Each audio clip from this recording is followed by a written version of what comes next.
الذي لا يدركه بعد الهمم ولا يناله غوص الفتن، والصلاة والسلام على خير خلقه وأشرف بريته الذي سمي في السماء بأحمد وفي الأرضين بأبي القاسم محمد،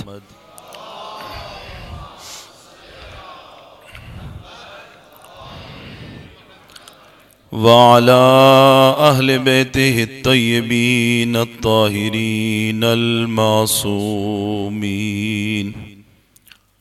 المنتخبين المنتجبين المظلومين الذين أذهب الله عنهم الرجس وطهرهم تطهيرا.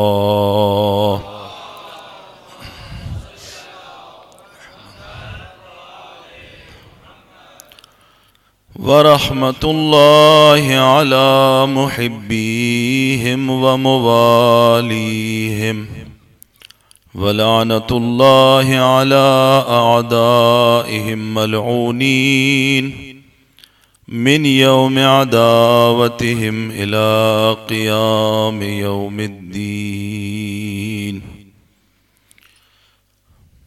اللهم كن لوليك الحجة ابن الحسن صلواتك عليه وعلى آبائه في هذه الساعة وفي كل ساعة وليا وحافظا وقائدا وناصرا ودليلا وعينا حتى تسكنه أرضك طوعا وتمتعه فيها طويلا برحمتك يا أرحم الراحمين.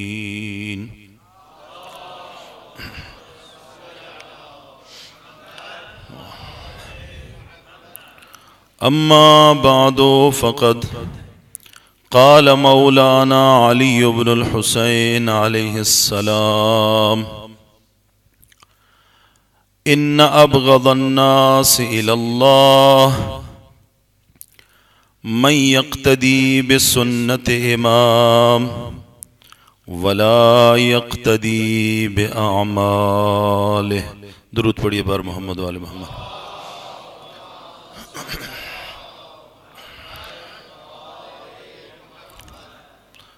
خداوند متعال آپ کا اور ہمارا اس صف اعزاں پہ آنا اپنی بارگاہ میں عبادت کے طور پہ قبول فرمائے. جن مومنین و مومنات نے دام درہم قدم سخنے اس صف اعزاں کے بچھانے میں تعاون فرمایا ہے، مالک الملک اللہ ان کی حاجات شرعیہ کو پورا فرمائے، ان کے مرحومین کی مغفرت فرمائے، انہیں محمد و آل محمد کی شفاعت نصیب فرمائے. جن مومنین و مومنات نے بطور خاص التماس دعا کہا ہے، خداوند متعال ان کے مریضوں کو بحق سید السجاد شفائے کاملہ واجلہ عطا فرمائے. اپنی اپنی عبادات کی قبولیت کے لیے درود پڑھیے بار محمد و آل محمد.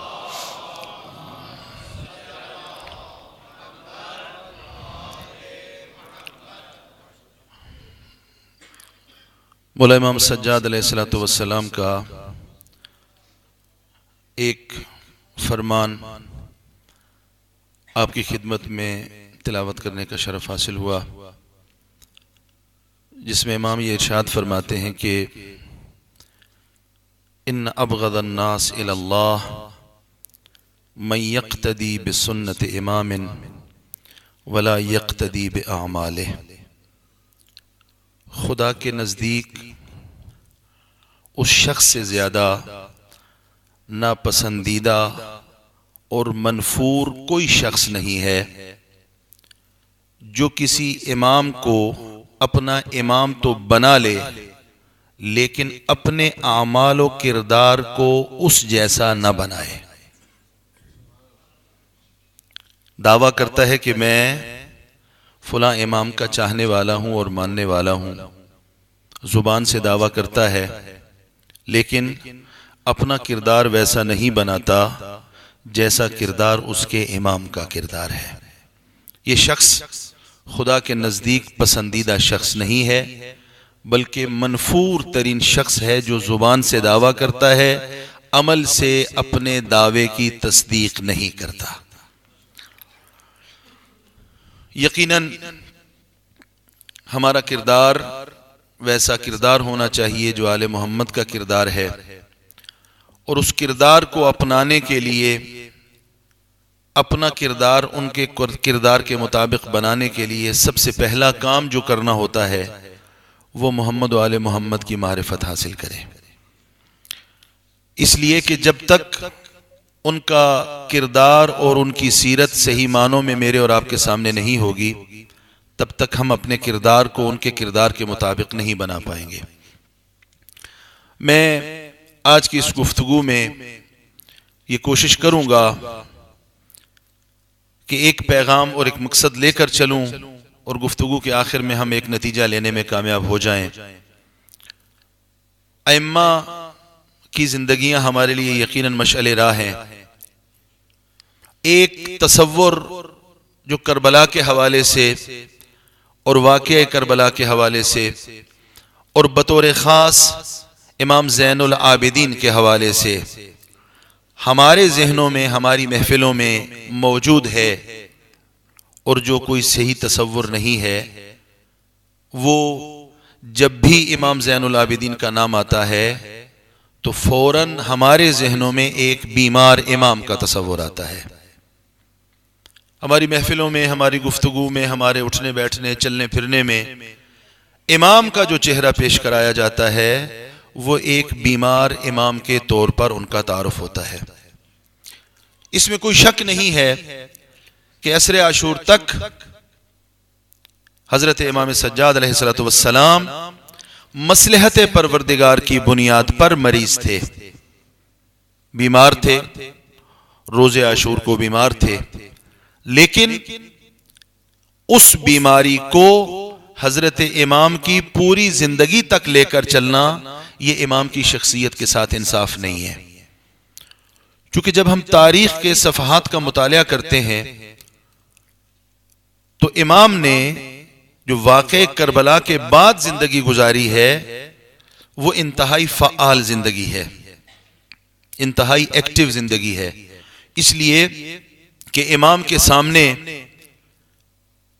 منصب ہدایت بھی تھا، منصب امامت بھی تھا، اور کچھ اور ذمہ داریاں تھیں جو واقع کربلا کے بعد تنہا وارث کربلا کے طور پر امام نے جن کو پورا کرنا تھا.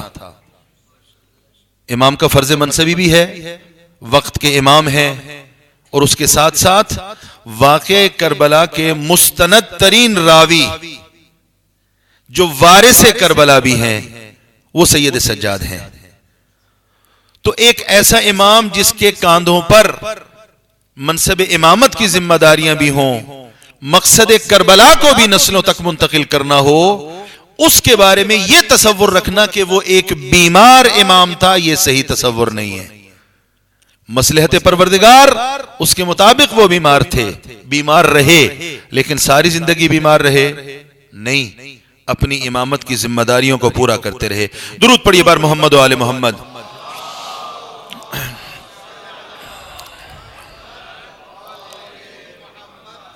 امام کا کردار اور امام کی وہ منصب امامت کی ذمہ داریاں اور امام کا جہاد یہ تب کھل کر ہمارے سامنے آئے گا جب ہم اس زمانے کے حالات کا غور سے مطالعہ کریں جس زمانے میں امام زندگی گزار رہے ہیں.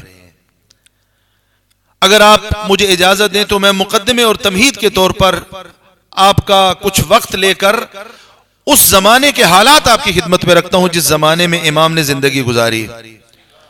سب سے پہلے واقع کربلا رونما ہو چکا ہے. واقع کربلا رونما ہونے کا مطلب یہ ہے کہ فرزند رسول کو شہید کر دیا گیا، فرزند رسول کو شہید کر دیا گیا اور اسلام کے نام پہ شہید کیا۔ میں گفتگو کے اگلے حصے میں عرض کروں گا کہ قتل کرتے ہوئے ان کا عقیدہ کیا تھا جو امام حسین کا خون بہانے پر اپنے آپ کو تیار کر چکے تھے۔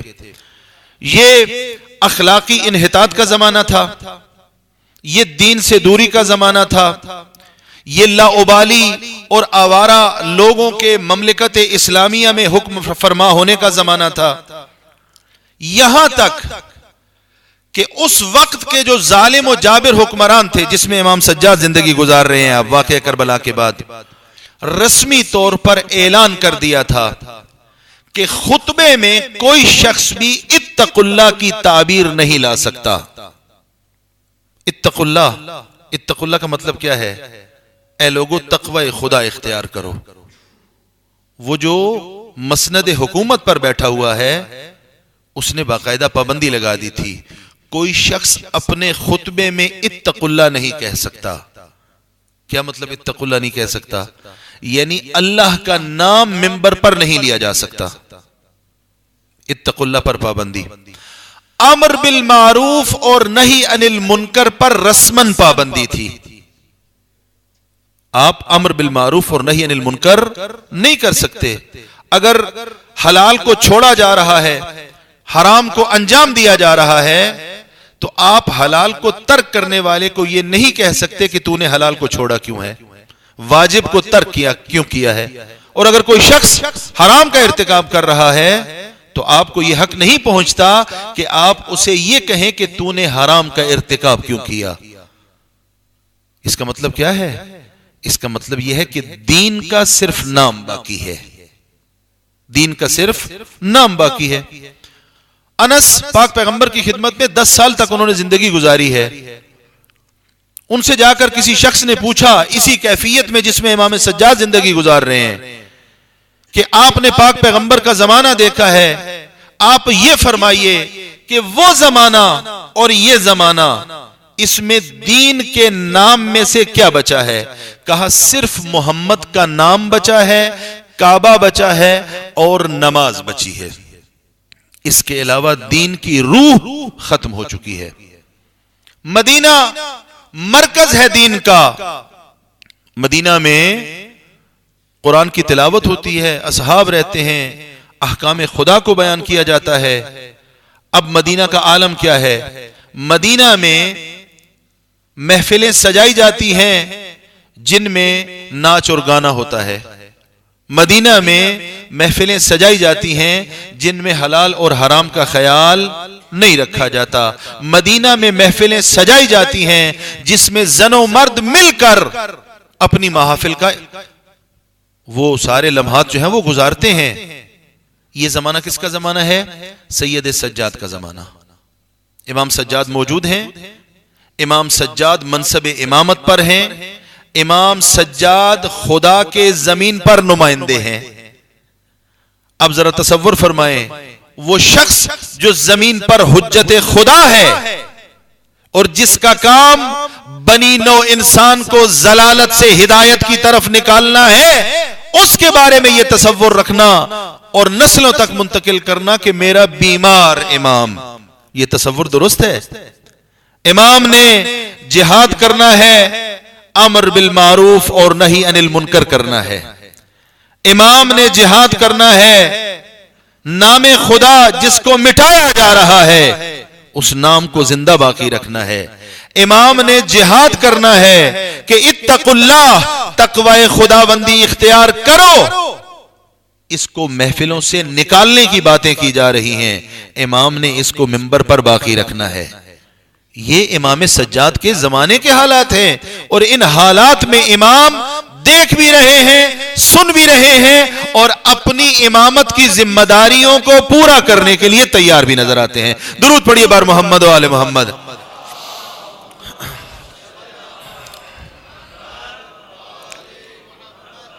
خوب ایسے حالات میں امام کا فرض منصبی یہ نہیں ہے کہ خاموش بیٹھ جائے، امام کا فرض منصبی یہ نہیں ہے کہ اپنے آپ کو بیمار قرار دے کے کہے کہ میں تو بیمار ہوں، میری ذمہ داری نہیں ہے۔ اور عجیب جملے ہیں، کہ واقعہ کربلا کے بعد امام کے سامنے کئی مقاصد تھے اور ان مقاصد کو پورا کرنے کے لیے کئی طریقہ کار تھے. اب امام واقعہ کربلا رونما ہو چکا ہے. وہ معاشرہ ہے کہ جہاں پر حلال و حرام کی تمیز نہیں ہے. اگر کہا جائے کہ امام بھی مسلحانہ قیام کرتے، مسلحانہ قیام نہیں ہو سکتا. کیوں؟ اس لیے کہ جب سید الشہداء کو شہید کر دیا گیا اور دین کو بقا کے لیے جس مقدس خون کی ضرورت تھی وہ دین کی جڑوں میں دیا جا چکا ہے. اب امام مصلحت کو تشخیص دے چکا ہے کہ اب مسلح قیام نہیں ہے. اب کیا کرنا ہے؟ اب سب سے پہلا مقصد امام کا کربلا کو زندہ رکھنا ہے. توجہ فرمائیں.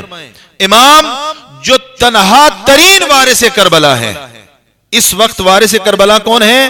سید سجاد. صرف وارث کربلا نہیں ہے، کربلا کے مستند ترین راوی سید سجاد ہے. امام سجاد سے بڑھ کر کوئی کربلا کو نہیں جانتا، امام سجاد سے بڑھ کر کوئی کربلا کو بیان نہیں کر سکتا، اس لیے کہ جو کچھ ہوا امام سجاد نے کربلا میں سامنے دیکھا. اب امام نے کربلا کو زندہ رکھنا ہے. کیسے زندہ رکھیں کربلا کو؟ امام کو مجلس کرنے کی اجازت نہیں ہے. توجہ فرمائیں. یہ امام سجاد کے حالات ہیں. جس زمانے میں امام سجاد زندگی گزار رہے ہیں، امام کو مجلس کرنے کی اجازت نہیں ہے، مجلس نہیں کر سکتے. امام نے کیا کیا، کس طرح پیغام اور دوسری طرف سے صورتحال یہ ہے کہ جو چہرہ پیش کیا گیا واقعہ کربلا کا دنیا کے سامنے، وہ چہرہ یہ تھا کہ شام اور شام کے اطراف میں یہ اعلان کر دیا گیا تھا کہ یہ جو مارا گیا ہے یہ باغی تھا. امام نے یہ ثابت کرنا ہے کہ جو مارا گیا ہے وہ باغی نہیں تھا، وہ فرزند رسول تھا. امام کی سب سے بڑی ذمہ داری یہ ہے کہ خون حسین کو زندہ رکھیں، کربلا کو زندہ رکھیں، مقصد کربلا کو زندہ رکھیں، پیغام کربلا کو زندہ رکھیں. کن حالات میں زندہ رکھیں؟ حکومت دشمن کے پاس، اس وقت کا میڈیا دشمن کے پاس، منبر امام کے پاس نہیں، مسجد بظاہر امام کے پاس نہیں. امام کی خدمت میں لوگ آسانی سے نہیں آ سکتے. امام نے کیا کرنا ہے؟ کربلا کو بچانا ہے، حسین کو بچانا ہے، دین کو بچانا ہے اور خدا کو بچانا ہے. کیا پالیسی اختیار فرمائیں؟ کیا طریقہ انتخاب کریں؟ کون سا راستہ ہے؟ وقت کا معصوم امام جس راستے کو انتخاب کر کے ان ساری ذمہ داریوں کو پورا کر سکتا ہے. اگر کہا جائے کہ بیمار امام یہ کام پورے کر سکتا ہے، وقت کا امام بیمار بیٹھ کر یہ کام پورے نہیں کر سکتا. جب تک وقت کا امام پورے فعال وجود کے ساتھ معاشرے میں نہیں بیٹھتا تب تک اپنے فرائض کو پورا نہیں کرتا. لہٰذا امام نے پالیسی انتخاب فرمائی. کیا؟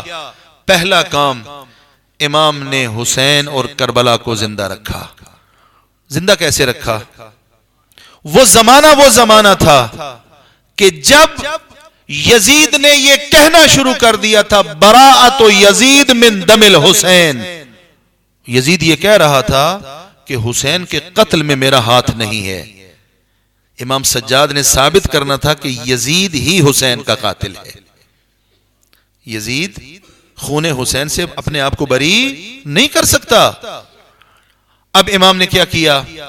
امام نے اس کے لیے جو اسٹریٹجی اور جو پالیسی اپنائی وہ یہ ہے کہ امام نے اٹھتے بیٹھتے چلتے پھرتے مجلس میں آتے، کسی محفل میں جاتے، بازار میں جاتے ہوئے واقعہ کربلا کو یاد کرنا شروع کر دیا.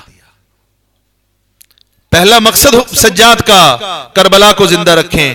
کیسے زندہ رکھیں؟ بازار جا رہے ہیں، جانور کو ذبح کیا جا رہا ہے اور روتے ہیں اور رو کر فرماتے ہیں اس جانور کو پانی پلایا ہے یا نہیں؟ ہم مسلمان ہیں. کہا ہاں وہ بھی مسلمان تھے جنہوں نے میرے بابا کو پیاسا شہید کر دیا. بازار گئے، کربلا کو یاد کیا. سوال کرنے والے آئے، کربلا کو یاد کیا. مسئلہ بیان کیا، کربلا کو یاد کیا. گریہ کیا، آہو بکا کی. کس لیے؟ اس لیے کہ پیغام کربلا نسلوں تک منتقل ہو جائے. آپ متوجہ ہیں کہ یہ جو انگوٹھی ہوتی ہے، اس انگوٹھی کے اوپر کچھ آیات لکھی جاتی ہیں، کچھ اذکار لکھے جاتے ہیں. امام سجاد علیہ السلام کی جو انگوٹھی تھی، اس کا جو نقش تھا، اس کو علماء نے ذکر فرمایا کتابوں میں، وہ العزت للہ حسبی اللہ علیہ توکلت. توجہ فرمائیں، امام سجاد نے کس طرح کربلا کو منتقل کیا، کس طرح کربلا کی حفاظت کی. العزت للہ حسبی اللہ علیہ توکلت. واقعہ کربلا کے بعد امام سجاد نے اپنی انگوٹھی کا نقش تبدیل کر دیا. توجہ فرما رہے ہیں، انگوٹھی کا نقش تبدیل. اب کیا لکھا؟ اب لکھا شقیہ قاتل حسین ابن علی. قاتل حسین ابن علی دنیا کا شقی ترین انسان ہے. حسین ابن علی کا قاتل دنیا کا بدبخت ترین انسان ہے. یہ کام کیوں کیا؟ اس لیے کہ جب بھی کوئی آئے گا، امام سے مصافحہ کرے گا، امام کے ہاتھ چومے گا، امام کے انگوٹھی کو دیکھے گا اور اس انگوٹھی کے نقش کو دیکھے گا اور پوچھے گا کہ مولا آپ نے کیا لکھا. مولا کیا فرمائیں گے؟ مولا فرمائیں گے کہ میں نے یہ لکھا ہے کہ جس نے حسین کا خون کیا وہ دنیا کا بدبخت ترین انسان ہے. گریہ فرمایا، روئے، بار بار روئے. سوال کرنے والے نے کہا کہ مولا آپ کا گریہ ختم نہیں ہو رہا. کہا تو نے عجیب سوال کیا ہے، تجھے میرے گریہ کرنے اور رونے پر تعجب ہو رہا ہے. کربلا کو زندہ رکھ رہے ہیں، امام ہے، معصوم ہے، حکیم ہے، حکمت کی بنیاد پر کلام کرتا ہے. کہا تو نے مجھ سے گریہ کے بارے میں سوال کیا. یعقوب کا ایک بیٹا تھا، گم ہوا تھا. یعقوب کو یقین تھا زندہ ہے اور واپس بھی مل جائے گا. یعقوب اتنا رویا کہ قرآن نے کہا کہ اس کی آنکھوں کی بینائی جاتی رہی. میرے کئی فخر یوسف میری آنکھوں کے سامنے ذبح کر دیے گئے، میں روؤں نہ تو کیا کروں. کیا کر رہے ہیں؟ کربلا کو زندہ رکھ رہے ہیں. کربلا کو زندہ رکھ رہے ہیں. بیمار نہیں ہیں، مکمل فعال کردار ادا کر رہے ہیں. اٹھتے بیٹھتے چلتے پھرتے ملنے والوں کے سامنے جہاں بھی جاتے ہیں واقعہ کربلا کو زندہ کرتے ہیں. یہ معمولی کردار نہیں ہے. یہ عزاداری، یہ صف عزا، یہ مجلسیں، میں ہر محفل میں عرض کرتا ہوں، یہ معمولی چیز نہیں ہے. یہ امانت ہے. کس کی؟ سید سجاد کی اور بی بی زینب سلام اللہ علیہا کی. یہ امانت ہے اور بڑی مشکل سے مجھ تک اور عام تک پہنچی ہے. کیا کہا؟ تو نے مجھ سے سوال کیا کہ میں گریہ کیوں کرتا ہوں، میرے گریہ پر تعجب نہ کرو. اور پھر سید سجاد سے کسی نے پوچھا کہ مولا یہ جو قاتل تھے امام حسین کے، میں نے گفتگو کے ابتدا میں کہا کہ میں آگے چل کر اس کی طرف آؤں گا، یہ قاتل تھے جو، یہ کون لوگ تھے؟ سید سجاد نے ایک ٹھنڈی آہ بھری اور ارشاد فرمایا میرے بابا کو انتہائی ظلم سے شہید کیا گیا. جملہ توجہ فرمائیے گا. معصوم امام فرماتے ہیں کل یتقرب الی اللہ بدم الحسین، ہر قاتل حسین کو قربتاً الی اللہ قتل کر رہا تھا. توجہ فرما رہے ہیں؟ مظلومیت سجاد بھی دیکھیں، معرفت سجاد بھی دیکھیں اور جہاد سید سجاد بھی دیکھیں. یہ جہاد ہے. کربلا میں عصر عاشور سے پہلے تک جہاد کی کیفیت کچھ اور تھی. عصر عاشور کے بعد سے لے کر کوفہ، شام اور شام سے لے کر پھر مدینہ تک جہاد کی کیفیت کچھ اور ہے. کیا فرمایا؟ میرے بابا کو اس عالم میں شہید کیا. کل یتقرب بدم الحسین الی اللہ، ہر کوئی قتل کر کے، امام حسین کو قتل کر کے اللہ کی قربت اور اللہ کی خوشنودی چاہ رہا تھا. یہ ظلم کی انتہا ہے. اور اس معاشرے میں، اس جاہلیت کے معاشرے میں سید سجاد زندگی گزار رہے ہیں. اب تھوڑی سی ہمارے سامنے وہ کیفیت آ چکی ہے، اس ماحول کی تصویر بن چکی ہے جس ماحول میں میرے اور آپ کے آقا اور مولا سجاد زندگی گزار رہے ہیں اور اس مقصد کو لے کے آگے بڑھ رہے ہیں. درود پڑھیے بار محمد و آل محمد.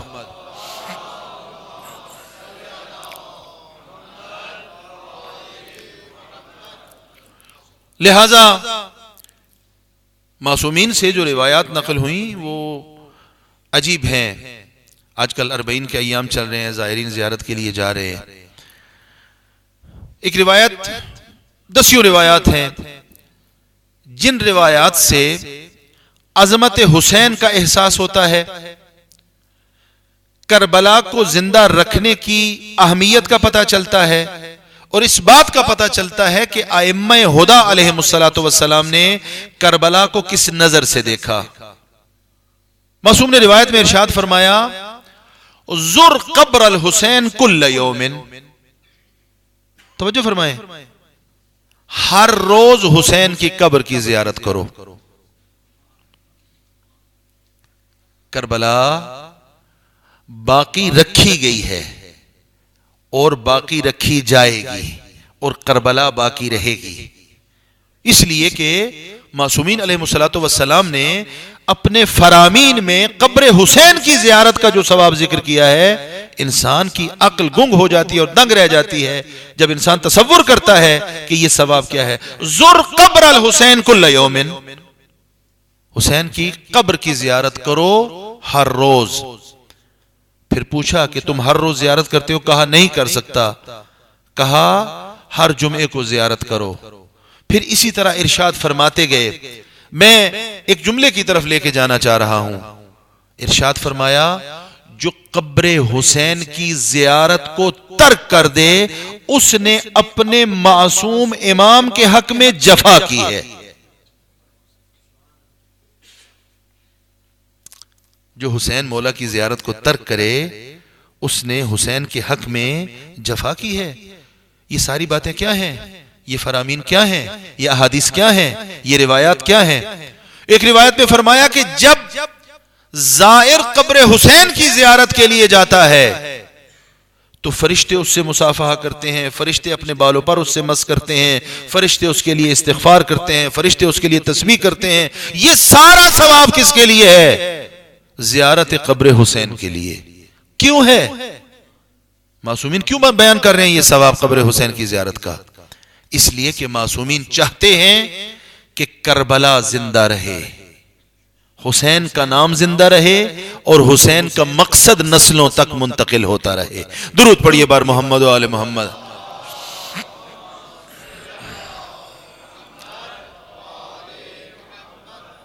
یہ پہلا کام تھا جو امام سجاد علیہ السلام نے اپنی اس زندگی میں، واقعہ کربلا کے بعد جو امام کی مقدس زندگی تھی اس میں امام نے کیا. کیا؟ کربلا کو زندہ رکھا. دوسرا کام امام نے کیا کیا؟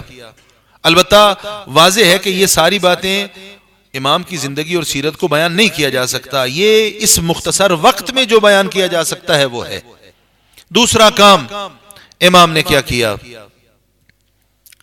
امام نے شاگردوں کی تربیت کی. شاگردوں کی تربیت. گفتگو کے ابتدا میں عرض کیا کہ امام کو اجازت نہ تھی کہ امام مجلس بپا کر سکیں، منبر پر تشریف لے جا سکیں. اس کے لیے امام نے کیا کیا؟ اس کے لیے امام نے اسلامی معاشرے میں ایسے ایسے شاگرد چھوڑے کہ جنہوں نے مقصد حسین کو زندہ رکھا. روایات کے مطابق امام کا طریقہ یہ تھا، امام غلاموں کو خریدتے، غلام کو خرید کر 1 سال تک اپنے گھر میں رکھتے، 1 سال تک اس کی تربیت فرماتے، تربیت فرمانے کے بعد اللہ کی راہ میں اسے آزاد کر دیتے. اب جو غلام وقت کے معصوم امام کی تربیت سے نکلے گا اور وہ معاشرے میں جائے گا، وہ یقیناً امام کا بہترین نمائندہ بن کے جائے گا. اور روایات نے ان شاگردوں کی تعداد 1 2 5 10 میں ذکر نہیں کی، سینکڑوں کی تعداد ایسے شاگردوں کی ذکر کی ہے جنہیں امام نے خریدا، خرید کر 1 سال یا کم و بیش اس کی تربیت فرمائی اور تربیت فرما کر راہ خدا میں آزاد کر دیا. اب یہ معاشرے میں موجود ہیں، مسجد میں جا رہے ہیں، محراب میں جا رہے ہیں، لوگوں سے مل رہے ہیں، اور ملتے ہوئے کیا کہہ رہے ہیں؟ سید سجاد نے یہ کہا، سید سجاد نے یہ کہا، سید سجاد. گویا کہ ایک خاموش انقلاب کی بنیاد رکھ رہے ہیں. ایک خاموش انقلاب کی بنیاد رکھ رہے ہیں. بعض علماء نے یہ فرمایا کہ امام محمد باقر اور امام صادق کے جو جلیل القدر شخصیات شاگردوں کی صورت میں نظر آتی ہیں وہ افراد ہیں جن کی تربیت امام سجاد نے کی تھی. توجہ فرما رہے ہیں؟ وہ تربیت کس نے کی تھی؟ وہ امام سجاد کی تربیت تھی. امام سجاد کے تربیت یافتہ اب کہاں بیٹھے ہیں؟ مولا امام باقر کی بارگاہ میں بیٹھے ہیں، مولا امام صادق کی بارگاہ میں بیٹھے ہوئے. بنیاد کہاں پر تھی؟ بنیاد امام سجاد کی زندگی میں اس کی ملتی ہے. ابو خالد کابلی اور اس جیسے دسیوں شاگرد آپ کو ملیں گے جو خود اپنی جگہ پر ایک مستقل علمی اور روحانی حیثیت کے مالک ہیں. تربیت کون کر رہا ہے؟ سید سجاد کر رہے ہیں. اور اس طرح سے ایک خاموش انقلاب کی امام سجاد بنیاد رکھ رہے ہیں. کیوں رکھ رہے ہیں؟ اس لیے کہ امام کو اس طرح سے جو بعد کے زمانوں میں ہزاروں کی تعداد میں شاگردوں کا ماحول امام باقر اور امام صادق کو میسر آیا کہ سینکڑوں اور ہزاروں کی تعداد میں شاگرد بیٹھے ہوئے ہیں، امام فرما رہے ہیں اور وہ لکھ رہے ہیں اور بعد میں کہتے ہیں قال الباقر وقال الصادق. یہ ماحول امام سجاد کو میسر نہ تھا. امام سجاد اس طریقے سے کام نہ کر سکتے تھے، لہٰذا امام نے پالیسی تبدیل کی. امام نے انفرادی طور پر شاگردوں کو تربیت فرمایا اور 1 2 3 4 نہیں، دسیوں بلکہ سینکڑوں کی تعداد میں. اور تربیت کا انداز کتنا پیارا ہے. غلام کو خریدا، اپنے گھر میں لے آئے، اپنے گھر میں رکھا، صبح سے لے کر شام تک، شام سے لے کر اگلی صبح تک امام کی نظروں میں ہے. اٹھتے ہوئے، بیٹھتے ہوئے، چلتے ہوئے، پھرتے ہوئے، گفتگو کرتے ہوئے، سوتے ہوئے، جاگتے ہوئے، جو بھی کام کر رہا ہے امام کی نظروں میں ہے. غلط بات کرتا ہے امام کی نظروں میں ہے. امام اصلاح فرماتے ہیں. بات کرنے کا طریقہ کیا ہے، استدلال کرنے کا طریقہ کیا ہے، دشمنوں سے بات کیسی کرنی ہے، اپنوں سے بات کیسی کرنی ہے، دشمنی کے آداب کیا ہیں، دوستی کے آداب کیا ہیں، سب سیکھ رہا ہے. کہاں سے؟ اس دروازے سے کہ حاکم جس دروازے پر کسی کو نہیں جانے دے رہے، اس کے مقابلے میں معصوم امام کی پالیسی ہے. کیا؟ غلام خریدا، تربیت کی، اور اس طرح معاشرے میں اچھے لوگوں کی ایک درود پڑھیے بار محمد و آل محمد.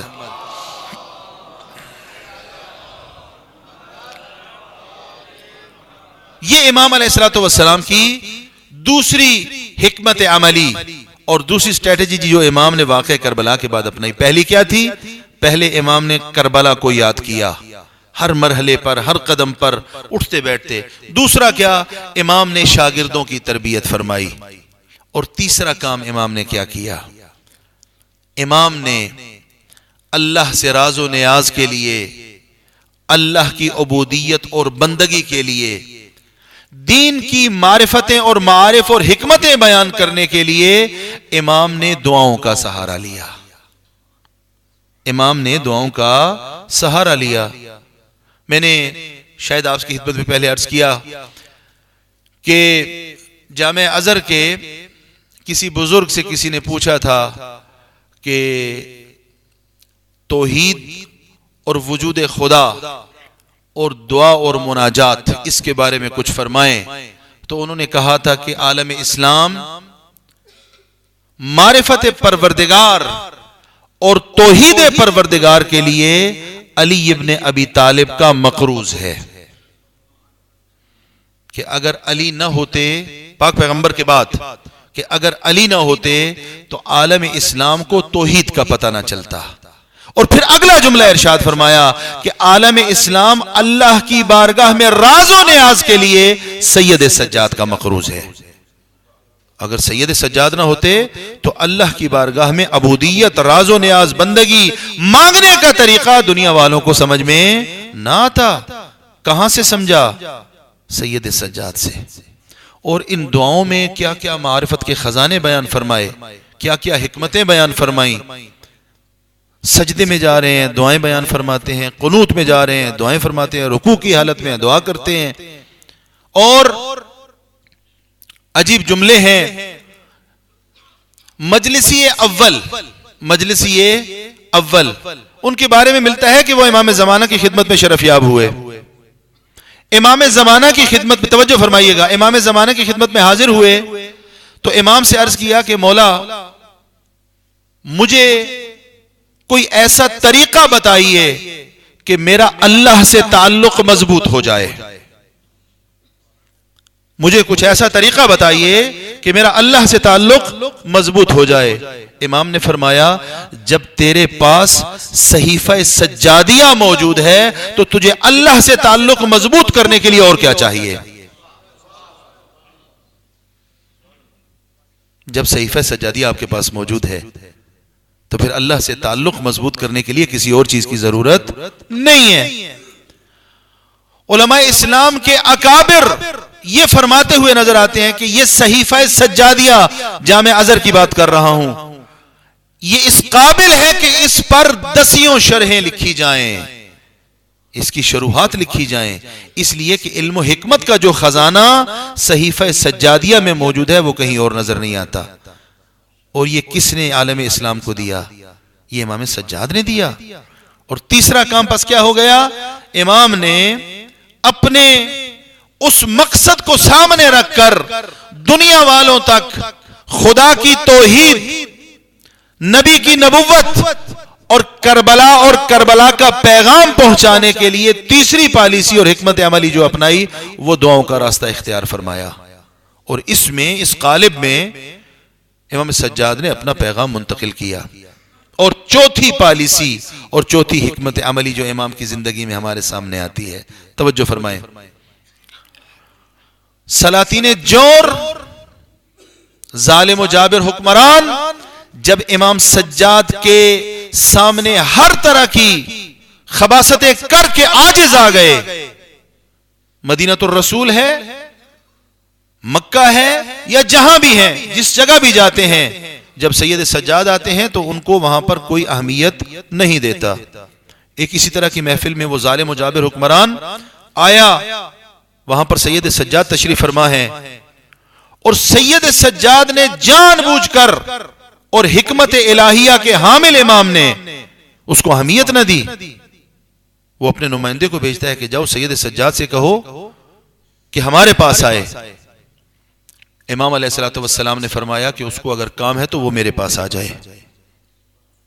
امام کے پاس آ کر کہتا ہے کہ کیوں آپ ہمارے پاس نہیں آتے؟ توجہ فرمائیے گا، ہم نے حسین کو قتل نہیں کیا، یزید نے حسین کو قتل کیا ہے۔ امام نے فرمایا یزید نے دنیا کی خاطر اگر حسین کو شہید کر دیا، میرے بابا کو شہید کر دیا، تو اس نے جہنم کی آگ کو اپنا ٹھکانہ بنا لیا۔ جملہ توجہ فرمائیے گا، اور تو بھی اگر ہم آل محمد کے مقام کو اور مرتبے کو نہیں سمجھے گا اور ہماری اہانت کا تصور کرے گا، تمہارا انجام بھی وہی ہوگا جو یزید کا انجام ہے۔ یعنی دنیا کے بدلے اگر تو اپنی آخرت کو قربان کرنا چاہتا ہے دنیا کے چند ٹکوں کی خاطر، تو پھر تیرا انجام بھی وہی ہوگا جو یزید کا انجام ہو چکا۔ لہذا وہ شرمسار ہوا اور اس نے امام سے ظاہراً معافی مانگی، ظاہری طور پر۔ تو اس دور میں کہ جب امام زندگی گزار رہے ہیں عزاداران محترم، یہ وہ زمانہ ہے کہ جب رسمی طور پر دین سے دوری اختیار کی جا چکی ہے، دین کو پس پش ڈالا جا چکا ہے۔ اس دور میں امام جہاد فرما رہے ہیں۔ عام طور پہ دنیا میں جو افراد زندگی گزار رہے ہیں، نیکی اور اچھائی کے مقابلے میں وہ 3 کیٹیگریز میں تقسیم کیے جا سکتے ہیں۔ 3 طرح کے لوگ ہمارے سامنے آتے ہیں، گرد و پیش معاشرے میں ہم دیکھتے ہیں۔ ایک وہ لوگ ہیں کہ جو اشحتن علی الخیر، میں اپنی گفتگو سے مربوط ہوں، کہ جو لوگ نیکی کو اچھا نہیں سمجھتے، نیکی کو اچھا نہیں سمجھتے۔ امام سجاد جس زمانے میں زندگی گزار رہے ہیں، اس زمانے میں حاکم وہی ہے جو نیکی کو اچھا نہیں سمجھتا۔ اس سے کہا جاتا ہے کہ نماز پڑھو، کہتا ہے نماز مجھے اچھی نہیں لگتی۔ اس سے کہا جاتا ہے طواف کرو، کہتا ہے طواف مجھے اچھا نہیں لگتا۔ نماز بری لگتی ہے، طواف برا لگتا ہے۔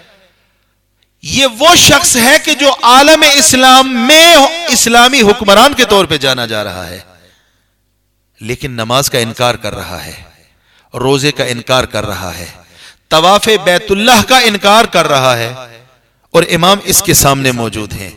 امام نے اس کے سامنے زندگی گزارنی ہے، امام نے اس کے سامنے اپنا مقصد رکھ کر اپنے پیغام کو آگے منتقل کرنا ہے۔ ایک وہ لوگ ہیں کہ جو کیا کرتے ہیں، نیکی کو اچھا نہیں سمجھتے۔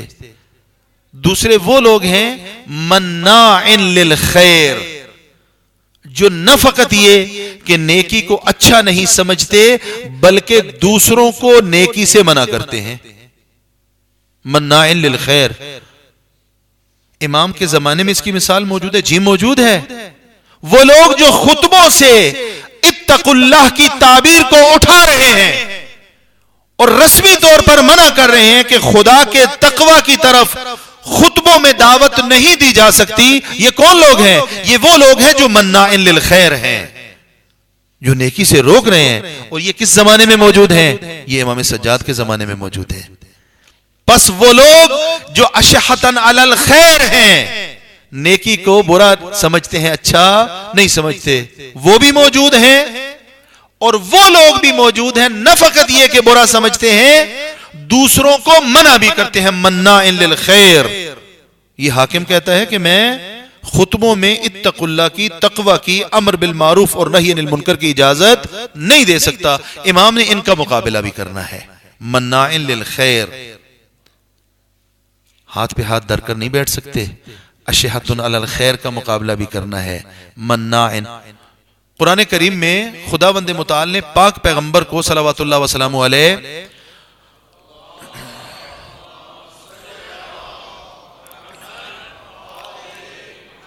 9 طرح کے افراد سے دور رہنے کا حکم فرمایا۔ 9 طرح کے افراد، ان میں سے ایک وہی لوگ ہیں جو مناع للخیر ہے۔ ایک بندہ نیکی کرنا چاہتا ہے، مجلس میں آنا چاہتا ہے، صف اعضاء میں آنا چاہتا ہے، نیکی سے روک دیتا ہے، نہیں نیکی میں نہ جاؤ، مجلس میں نہ جاؤ، عزاداری میں نہ جاؤ، مناع۔ قرآن نے باقاعدہ پاک پیغمبر کو فرمایا کہ ان لوگوں سے دور ہو جاؤ، ان لوگوں کے قریب مت جاؤ۔ اور سید سجاد اس زمانے میں زندگی گزار رہے ہیں کہ حاکم اسلام، ظاہری حاکم اسلام، اس کا نمائندہ جو اسلام کے نام پر لوگوں کے اوپر مسلط کیا گیا ہے، وہ مناع للخیر ہے، لوگوں کو نیکی کی طرف جانے سے روک رہا ہے۔ اور تیسرے وہ افراد جو میرے اور آپ کے سامنے دائیں بائیں ہمیں نظر آتے ہیں، وہ ہیں کہ جو یسارعون فی الخیرات، نہ فقط یہ کہ نیکی کو برا نہیں سمجھتے، نہ فقط یہ کہ لوگوں کو نیکی کی طرف جانے سے منع نہیں کرتے، بلکہ یسارعون الی الخیرات، نیکی اور بلائی کے کاموں کی طرف بڑھ چڑھ کر حصہ لیتے ہیں۔ یہ تعبیر قرآن کریم نے حضرت یحییٰ اور حضرت زکریا کے بارے میں استعمال کی، یسارعون الی الخیرات، کہ سبقت کرتے ہیں نیکی اور بھلائی کے کاموں کی طرف۔ پس آج کی میری گزارشات کا خلاصہ یہ ہوا کہ سید سجاد نے جو جہاد کیا وہ معمولی جہاد نہ تھا، سید سجاد نے جو کردار ادا فرمایا وہ معمولی کردار نہ تھا۔ یہ کہنا مناسب نہیں ہے کہ ہم یہ کہیں کہ وہ میرا بیمار امام تھا۔ درست ہے، عصر عاشور تک مریض رہے، بیمار رہے، عالمی بیماری میں تھے، لیکن اس میں بھی مصلحت پروردگار تھی، مصلحت پروردگار کی بنا پر بیمار تھے۔ لیکن باقی زندگی جو امام نے گزاری وہ ایک ایسے معاشرے میں اور ایسے ظالم و جابر حکمرانوں کے سامنے گزاری کہ امام نے اپنی پوری سلامتی طبع کے ساتھ، اپنے پورے وجود مبارک کے ساتھ، اپنے پورے فعال کردار کے ساتھ منصب امامت کی ذمہ داریوں کو نبھایا اور واقعہ کربلا کو نسلوں تک منتقل فرمایا۔ سید سجاد کا جہاد معمولی جہاد نہ تھا، عظیم جہاد تھا۔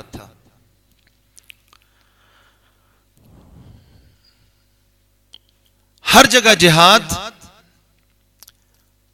تیروں اور تلواروں اور نیزوں سے نہیں ہوتا۔ درست ہے، عصر عاشور سے پہلے تیروں، تلواروں اور نیزوں کا جہاد تھا، لیکن عصر عاشور کے بعد جہاد کی نوعیت بدل گئی. عصر عاشور سے پہلے جو جہاد تھا اس میں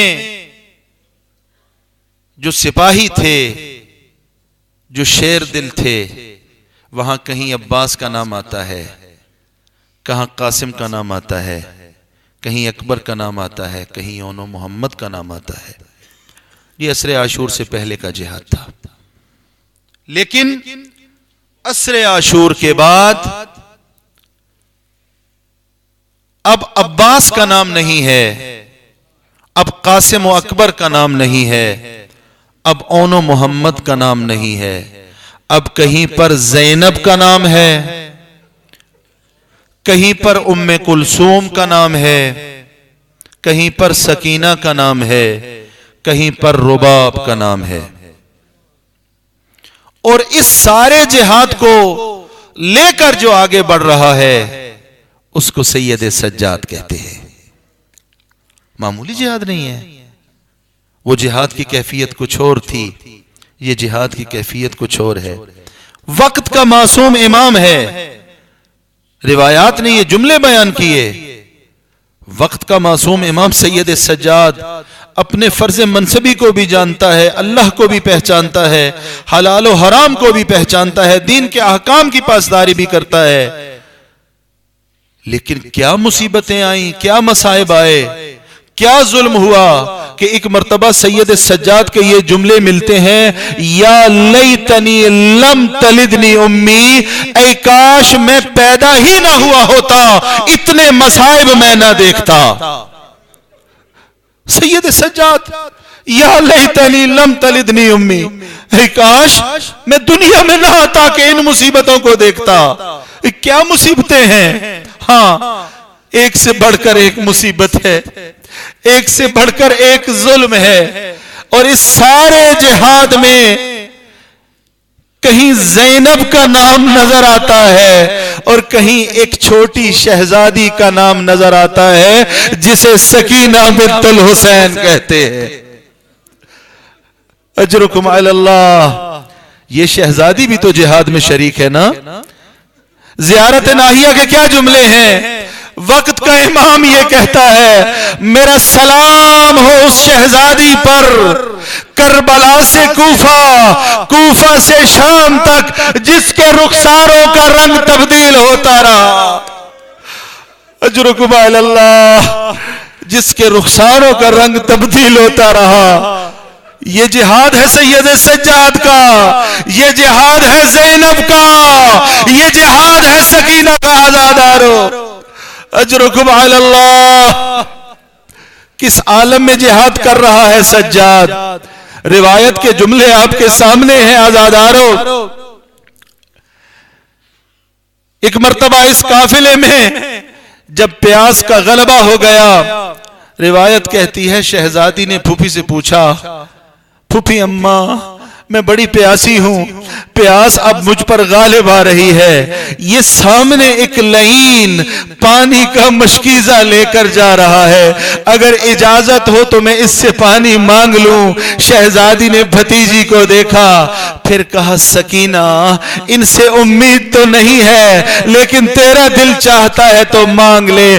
عزادارو، یہ شہزادی آئی اس خبیث کے پاس، یہ خبیث مشکیزہ اٹھا کر اپنے فوجیوں کو پانی پلا رہا ہے. شہزادی نے کہا مجھے پیاس لگی ہے. یہ لعین کہتا ہے آ تجھے پانی پلاتا ہوں.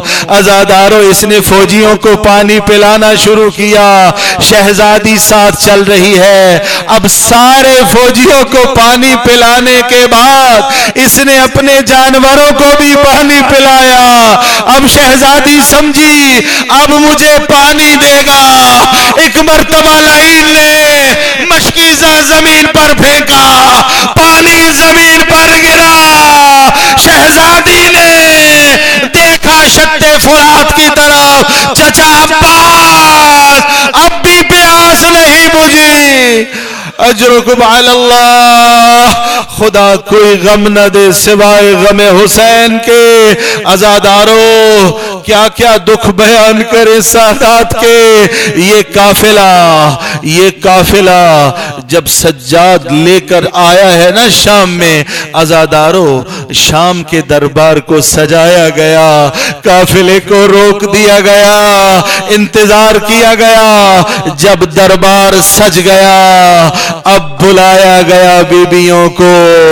عزادارو ظلم کے جملے ہیں، روایات نے یہی لکھا. جب بہت جسارتیں ہو چکی، ایک مرتبہ ایک شامی وہ لعین یزید کو مخاطب کر کے کہتا ہے، او یزید، اس قافلے میں وہ جو چھوٹی بچی ہے میں اس کو اپنی کنیزی میں لینا چاہتا ہوں. ایک مرتبہ سکینہ تڑپی، بڑی ہے پھوپھی کی پشت پہ، پھوپھی اماں میرا بابا بھی مارا گیا، میرے بھائی بھی مارے گئے، کیا اب میں نے کنیز بھی بننا ہے؟ اجرکم علی اللہ. عزادارو دربار یزید میں کیا ہوا وہ سب آپ نے سنا. ایک مرتبہ یزید لعین نے حکم دیا حسین کے سر کو دربار کے دروازے پر لٹکا دیا جائے. یہ خبر جب یزید کے گھر میں پہنچی، یزید کی بیوی ہند جو یہ باتیں سن رہی تھی اسی عالم میں گھر سے باہر آ گئی. او یزید، تو حسین کے سر کو دربار پر لٹکا رہا ہے. یزید نے جب دیکھا آگے بڑھا، چادر اس کے سر پہ رکھی، کہا یہ ماحول تیرے آنے والا نہیں ہے، تو بے پردہ آ گئی. میں عرض کروں گا ہائے سید سجاد، تیرا جہاد. یزید کی بیوی بے مخنا آئے تو اس کے سر پہ چادر، لیکن ہائے رسول کی بیٹیاں بے مخنا چادر یزید کے دربار میں، یزید کے سامنے کھڑی ہیں. اجرکم علی اللہ. بس عزادارو آپ کی زحمتوں کو تمام کروں، آپ کی زحمتوں کو تمام کروں. روایات نے یہ لکھا کہ جس خرابے میں اس قافلے کو ٹھہرایا گیا وہ خرابہ عجیب خرابہ تھا. بس عزادارو بچے اس خرابے میں رہ رہے ہیں، مائیں موجود ہیں، قیدیوں کا عالم ہے. ایک بچی جب رات کو سوئی تو اس نے رات کو خواب میں اپنے بابا کو دیکھا، لیکن بابا کو کس عالم میں دیکھا؟ اس عالم میں دیکھا کہ بابا کا سر ہے یزید کے سامنے رکھا ہوا ہے اور یزید اس سر کے ساتھ گستاخیاں کر رہا ہے. خواب میں یہ منظر دیکھنے کے بعد یہ بی بی بلند ہوئی، یا ابتا این ابی، میرا بابا کہاں ہے، میرا بابا کہاں ہے. جب شہزادیوں نے بیوی کے رونے کی آواز سنی، شہزادیوں میں کوہرام بپا ہوا. عزادارو اتنا گریا ہوا کہ یزید یہ پوچھنے پر مجبور ہو گیا یہ کون بچی ہے جس کے رونے کی آواز آ رہی ہے؟ جواب ملا ایک بچی ہے، چھوٹا سن ہے اس کا، وہ اپنے بابا کو یاد کر کے رو رہی ہے. یزید نے کہا تو اس کا بابا کہاں ہے؟ کہا وہ حسین کی بیٹی ہے، اس کے بابا کا سر تیرے پاس موجود ہے. یزید نے کہا یہ سر لے جاؤ، اس بچی کو دے دو، شاید بچی چپ ہو جائے. عزادارو ایک تشت میں اس سر کو رکھا گیا، کپڑے سے ڈھانپا گیا. اب وہ تشت دربار سے اس قید خانے کی طرف لایا گیا جہاں یہ شہزادی رو رہی ہے. عزادارو اب چشم تصور سے دیکھنا، عالم ہے قید کا، ضعیفہ بیٹی ہے، میں نے ضعیفہ کا لفظ استعمال کیا، ضعیفہ بیٹی ہے، چھوٹی سی بیٹی لیکن ضعیفہ، حسین کی تشت میں سر آ رہا ہے حسین کا. اب جو کپڑا ہٹایا بیٹی نے دیکھا بابا کا سر ہے. اب میں اپنے جملے نہیں بولوں گا, اب میں وہ مرثیہ پڑھوں گا جو سکینہ نے پڑھا. آپ ذرا چشمے تصور سے دیکھیں. پہلا جملہ جو سکینہ نے کہا, یا ابتا من الذی اخذبک بدمائک, او میرے مظلوم بابا کس نے تیرے سر کو خون آلود کر دیا, کس نے تیری داڑھی کو خون آلود کر دیا. یا ابتا من الذی قطع وریدک, او میرے بابا کس نے تیری رگوں کو کاٹا. عزادارو اب ذرا جگر پہ ہاتھ رکھنا. اگلا جملہ شہزادی نے کیا کہا, یا ابتا من الذی ایتمنی علی صغر سنی, او میرے بابا کس نے مجھے بچپنے میں یتیم کر دیا. یا ابتا من للیتیمت بعدک, اب تیرے بعد اس یتیمہ کا سہارا کون ہے. عزادارو شہزادی کے بین ہیں, دل دہل رہے ہیں. اگلا جملہ سنو گے عزادارو, یا ابتا من للنساء الحاسرات, او میرے بابا, او میرے مظلوم بابا, اب ان بیبیوں کے سر سے چادریں چھن گئی. کون ہے جو ان بیبیوں کا سہارا ہے. یا ابتا من الذی للنساء المسیبات, ان بیواؤں کا سہارا کون ہے. پھر ایک جملہ فرمایا, یا ابتا من للعیون الباکیات, ان رونے والی آنکھوں کا سہارا کون ہے. میرے بابا ان آنکھوں سے کون آنسو خشک کرے گا. غضب کا جملہ کہا شہزادی نے, کہا یا ابتا اے کاش میں تیری شہادت سے پہلے مر جاتی, میں تیری شہادت کا منظر نہ دیکھتی. اجرکم علی اللہ. بس عزادارو اب 3 بین کیے شہزادی نے, زندان میں کوہرام بپا ہو گیا. کیا بین فرمائے, کہا یا ابتا رجالنا قد قتلوا, ہمارے جوانوں کو قتل کر دیا. وصغارنا قد ذبحوا, ہمارے بچوں کو ذبح کر دیا. ونساؤنا قد صلبوا, ہماری عورتوں کو قیدی بنا لیا. عزادارو یہ جملے سننے تھے. ایک مرتبہ سر سے آواز آئی, یا بنیا, یا بنیا حلمی الیا, او میری شہزادی میرے پاس آ جا. انا لک بالانتظار, تیرا بابا تیرا انتظار کر رہا ہے. عزادارو اب جب سر سے یہ آواز آئی, شہزادیوں میں کوہرام بپا ہوا, بیبیوں نے رونا شروع کیا. ایک مرتبہ علی کی بڑی بیٹی زینب عقیلہ بنی ہاشم, اس نے دیکھا بچی کے رونے کی آواز نہیں آ رہی. عزادارو بڑی ہے اس مقام پر جہاں پر بچی نے اپنے بابا کا سر گود میں لیا ہوا ہے. میری بیٹی اٹھو, شہزادی اٹھو, اٹھو, تمہارے بابا کا سر تمہارے سامنے. ایک مرتبہ زینب کی آواز آئی, انا للہ و انا الیہ راجعون. حسین کی امانت زندان شام میں اس دنیا سے رخصت ہو گئی. اب سنو سجاد کا جہاد. عجیب قسمت ہے سید سجاد کی. جب کربلا سے چلا تھا, باپ کا لاشا بے گور و کفن چھوڑا. اب یہاں بہن مر گئی, سید سجاد قیدی ہے. خدا جانے کیسے کفن پہنائے گا, کیسے دفن کرے گا. الا لعنت اللہ علی القوم